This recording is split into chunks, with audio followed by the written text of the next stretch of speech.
Hace 2000 años, al pan le decían el sustento de la vida. Hoy, al pan le dicen lo que tu doctor te pide que dejes de comer. La misma palabra, el mismo alimento, pero algo completamente distinto. Y casi nadie se hace la pregunta obvia, ¿qué fue lo que cambió? Porque algo cambió, y fue algo grande.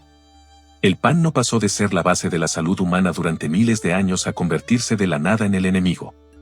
Alguien le hizo algo, varias personas en realidad, a lo largo de varias décadas.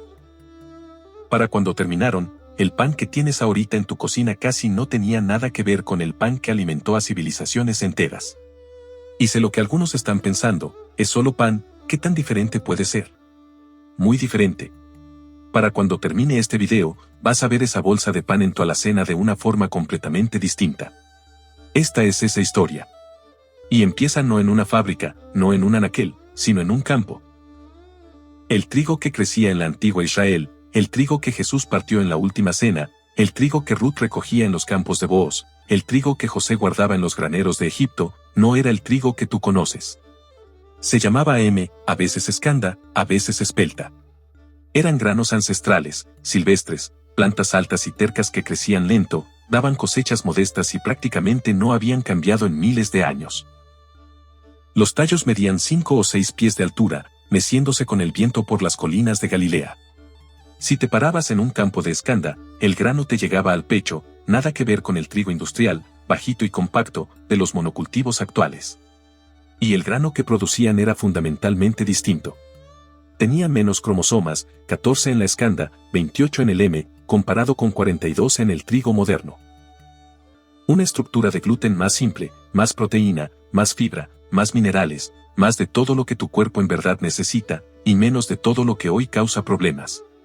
Piénsalo tantito, antes de que alguien lo tocara, antes de molerlo o de hornearlo, el ingrediente base ya era más sano.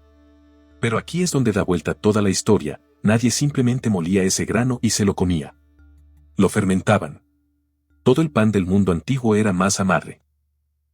No porque fueran conscientes de su salud, sino porque no tenían otra opción. La levadura comercial no existía, la de panadería, esa bolsita que compras en el súper, no se aisló ni se produjo en masa sino hasta el siglo XIX. Antes de eso, durante miles de años, toda civilización que hacía pan lo hacía igual. Mezclabas harina con agua, la dejabas reposar, y la levadura silvestre que anda en el aire, en la harina, en las manos del panadero, caía sobre la masa y la fermentaba lentamente durante horas, a veces días. Los egipcios ya hacían esto desde el año 2000 a.C. Para la época de Jesús, el pan de masa madre ya llevaba más de 2000 años siendo el estándar. Cada casa guardaba un pedazo de masa fermentada del día anterior, un cultivo madre, y lo mezclaba con la masa nueva. Ese cultivo estaba vivo, una colonia de levaduras silvestres y bacterias de ácido láctico comiéndose los azúcares de la harina, produciendo el gas que hacía crecer el pan, y los ácidos que le daban ese sabor ligeramente agrio. Quiero que te imagines esto, cada mañana, en cada casa de la antigua Israel, una mujer, la madre, la hija mayor o una sirvienta, metía la mano en una vasija de barro y sacaba un pedazo de masa de ayer. Esa masa había fermentado toda la noche, burbujeando despacito en el fresco de la casa. Ella la mezclaba con harina y agua nuevas, la amasaba, y la dejaba reposar horas mientras seguía con sus labores del día. Para cuando el pan entraba al horno de barro, calentado con estiércol seco o leña delgada, esa masa ya llevaba fermentando 12, a veces 18 horas. Y esto es lo que nadie entendía entonces, pero que la ciencia ya confirmó. Ese proceso lento estaba haciendo algo extraordinario, estaba convirtiendo el pan en medicina. Y no lo digo en sentido poético. El pan literalmente los estaba protegiendo. Aquí hay algo que casi nadie te cuenta, el grano no quiere que te lo comas. Es una semilla, su propósito es caer a la tierra y convertirse en planta, así que tiene defensas naturales, químicos que guardan bajo llave los nutrientes de adentro. Si solo mueles el grano y te lo comes tal cual, tu cuerpo casi no absorbe nada. El hierro, el zinc, el calcio, todo está ahí, pero pasa de largo. Pero la fermentación abre esos candados. Esas 12, 18 horas de la masa reposando en la vasija de barro estaban liberando todo. Para cuando metían el pan al horno, los nutrientes ya estaban libres, disponibles, listos para tu cuerpo. Ellos no sabían eso, nadie lo sabía. Solo sabían que el pan funcionaba, que sus hijos crecían fuertes, que un hombre podía comer pan al amanecer y trabajar el campo hasta el mediodía sin desplomarse. Y no era solo por los nutrientes. ¿Sabes cómo hoy millones de personas dicen que ya no pueden comer pan? La inflamación, el dolor de estómago, esa pesadez. Soy intolerante al gluten, dicen, y de verdad lo son. Pero aquí está la pregunta que nadie se hace, ¿y si no es el gluten? ¿Y si es lo que dejamos de hacerle al gluten? Porque esa misma fermentación lenta también estaba descomponiendo el gluten. No todo, el pan seguía formándose y creciendo, pero el gluten quedaba más suave, casi predigerido antes de siquiera llegar a tu estómago. Tu cuerpo no tenía que pelear contra él, la fermentación ya había hecho el trabajo pesado. Por eso hay gente hoy que lleva años sin comer pan porque le destroza el estómago, y prueban un pan de verdad, de fermentación larga a la antigua, y no les pasa nada. Porque el pan nunca fue el problema. Lo que le hicimos al pan es el problema. Grano, agua, sal y tiempo. Eso era el pan. Eso era el sustento de la vida.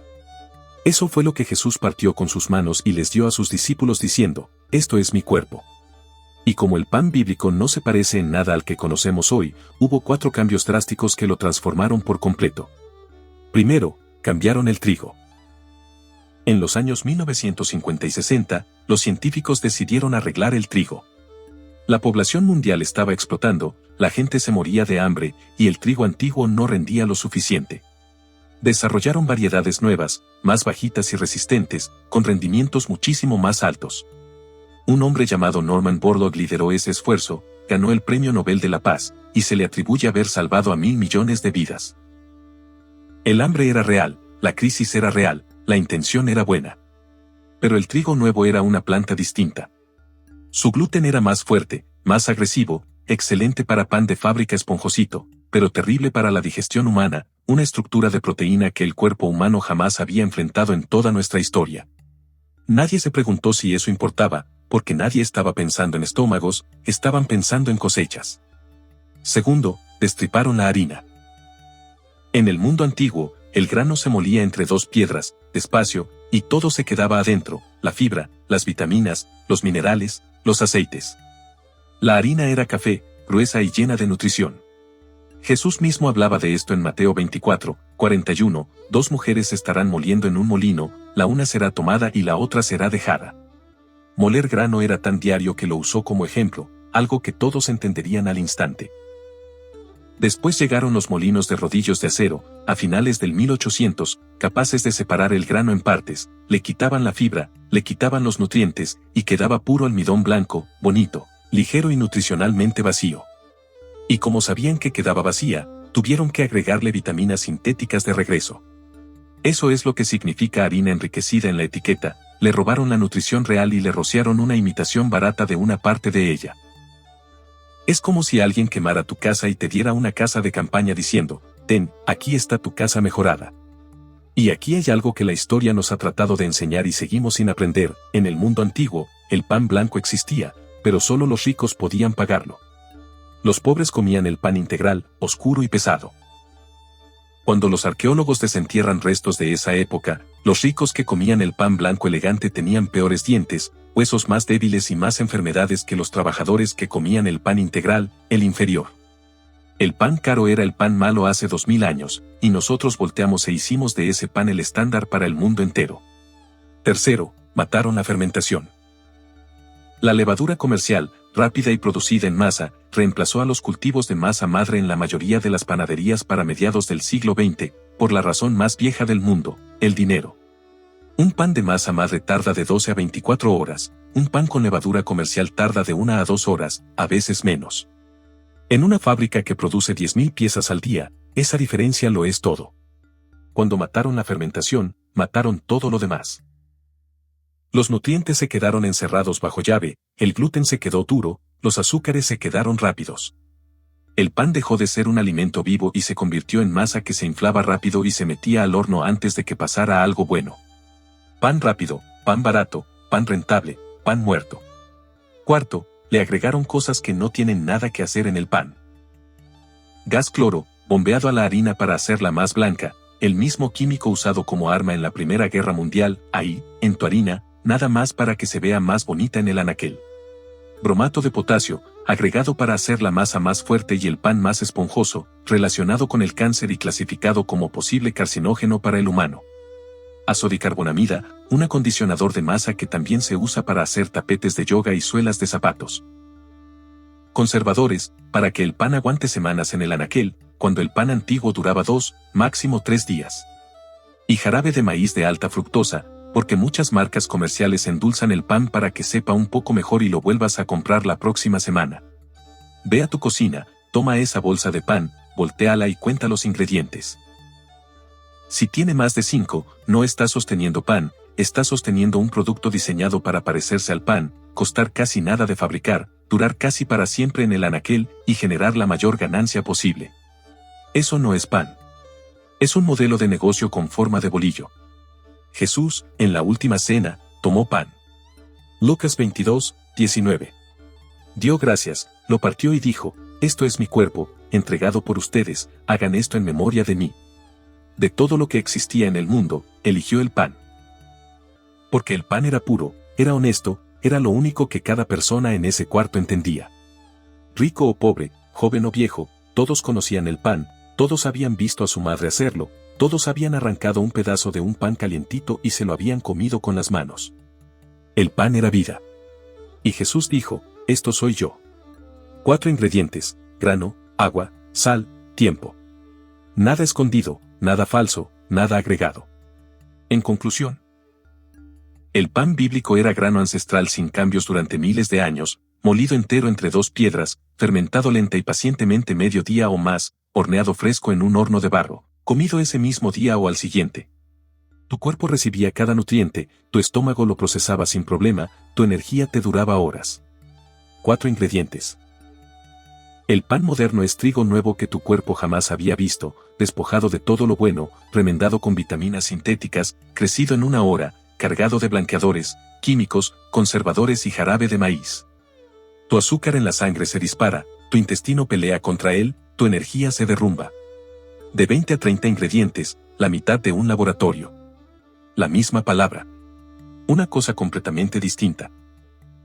Y luego nos sorprendemos de que la enfermedad celíaca se haya cuadruplicado en 50 años, de que millones se sientan mal después de comer pan, de que los problemas digestivos, la diabetes y la inflamación sigan subiendo. Tal vez el pan no es el enemigo. Tal vez lo que le hicimos al pan es el enemigo. ¿Sabes que hay un versículo, Ezequiel 4, 9, donde Dios le da al profeta Ezequiel una receta específica de pan? Le dice: toma trigo, cebada, habas, lentejas, mijo y espelta, ponlos en una vasija y hazte pan con ellos. 6 ingredientes, todos enteros, todos de la tierra, granos y leguminosas juntos. Y aquí está la parte hermosa, esa combinación crea una proteína completa, todos los aminoácidos esenciales que tu cuerpo necesita en un solo pan, sin carne, sin suplementos. No le dio a Ezequiel una receta con 37 ingredientes y una etiqueta de advertencia, le dio 6 cosas que cabían en sus manos, y ese pan fue suficiente para vivir. Ezequiel lo comió por más de 1 año. Teníamos la respuesta desde siempre. Jesús alimentó a 5,000 personas con 5 panes y 2 peces. No eligió algo elegante, eligió el alimento más básico, más humilde y más universal de la tierra, porque el pan era suficiente. El pan lo era todo. Y en el lapso de una sola vida humana, lo desarmamos pieza por pieza, cambiamos el grano, destripamos la harina, matamos la fermentación, lo llenamos de químicos. Y luego volteamos confundidos, preguntándonos por qué de repente todo mundo estaba enfermo. No rompimos el pan. Rompimos lo que el pan era. Pero el camino antiguo todavía funciona, hoy mismo. Los granos ancestrales todavía crecen. Los cultivos de masa madre siguen vivos, algunos pasados de mano en mano durante cientos de años. Los molinos de piedra todavía giran. La receta nunca se perdió, solo quedó enterrada bajo 70 años de atajos y márgenes de ganancia. El pan que alimentó a los profetas todavía es posible. El pan que Jesús sostuvo en sus manos en esa mesa, sencillo, entero, calientito, partido y compartido, tú puedes hacerlo en tu propia cocina, con tus propias manos. 4 ingredientes, 12 horas de paciencia, y una tradición más antigua que cualquier imperio que haya existido sobre esta tierra. Eso es pan de verdad. Si este video cambió la forma en que ves algo tan sencillo como un pedazo de pan, imagínate que más nos han estado contando mal. Compártelo con alguien que necesite escucharlo. Y si quieres seguir descubriendo lo que la Biblia en verdad dice sobre cómo estábamos destinados a vivir, comer y cuidar este cuerpo, suscríbete a El Huerto Olvidado. Activa la campanita. Apenas estamos empezando, y hay mucho más por descubrir.